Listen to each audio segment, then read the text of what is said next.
It seems that the closer we get to Joe Biden's inauguration day, the more desperate, the more unhinged the MAGA community becomes. There's Alabama Senator-elect Tommy Tuberville, who suggested on Wednesday that he would defy Mitch McConnell and support a challenge to the results of the Electoral College. That earned him a tweet from Trump calling him a great champion and man of courage, as if an attempt to overturn the results of a lawful election were not deranged enough. Last night, the former National Security Advisor Michael Flynn suggested that Trump order military capabilities to swing states in order to force them to rerun, like re-administer their elections. And amid those calls for martial law, what is in Trump's head? According to the Daily Beast, quote, in the past 2 weeks, the people familiar with the matter note Trump has casually slipped into conversation lines such as, how would you like to see The Apprentice come back? And remember The Apprentice? Joining our conversation, Jason Johnson, journalism and politics professor at Morgan State University, an MSNBC and contributor and a contributor to the Griot, and branding expert, our friend Donnie Deutsch. Donnie, is he trying to bring back The Apprentice? And where would it air?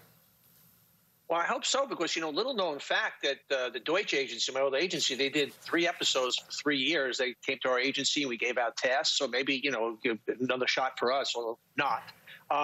They wouldn't be able to air on any major network, than any advertiser-sponsored network. And but do not rule out that he would do something like that. There is nothing that is off. There is no shame. He's shameless. There's nothing that's off the table. Would he do a pay-per-view apprentice, if you will, and looking for his next vice president? That I don't even say that tongue in cheek. I mean, whatever it would do would have to monetize in a very big way for him. But that will be one of many media circus episodes we'll see. So I don't think it's so crazy. Well, I mean, I think, Jason Johnson, what Donnie said first is the most important. I mean, at the moment, Donald Trump is non-commercial. I mean, all of his tweets have a warning akin to what's on a pack of cigarettes. And right now, he stands for anti-democratic principles. He stands for extrajudicial conduct. He stands with Michael Flynn, who's calling for martial law. And we haven't seen the pardons which are expected yet. What do you think his future holds? Nicole, so first, his future holds lots of lawsuits. So he needs to make sure that he's bringing in income to fight these lawsuits. Here's the precedent that I actually see for Donald Trump. Yes, he managed to become president of the United States for 1 term, but it makes me think of Sarah Palin.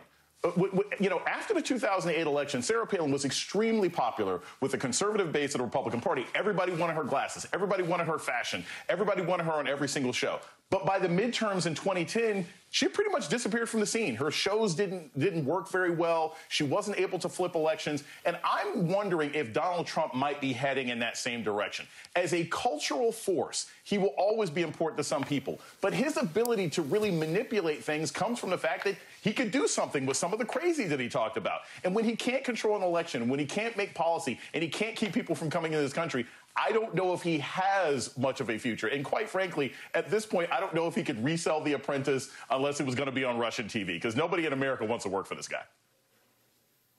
You know, it's so interesting. I mean, because of the way he lost, Donnie, because of being such a graceless, sore loser who cared not at all about the country, even the things we're talking about are so irrelevant.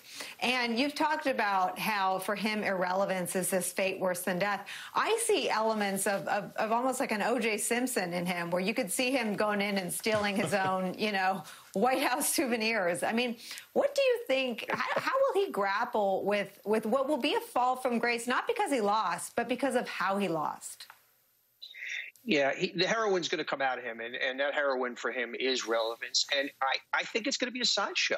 I think I want to also calm everybody down about the current state of the Republican Party, because it is a moment in time, and it is an extension of Trump now, not Trump in the future.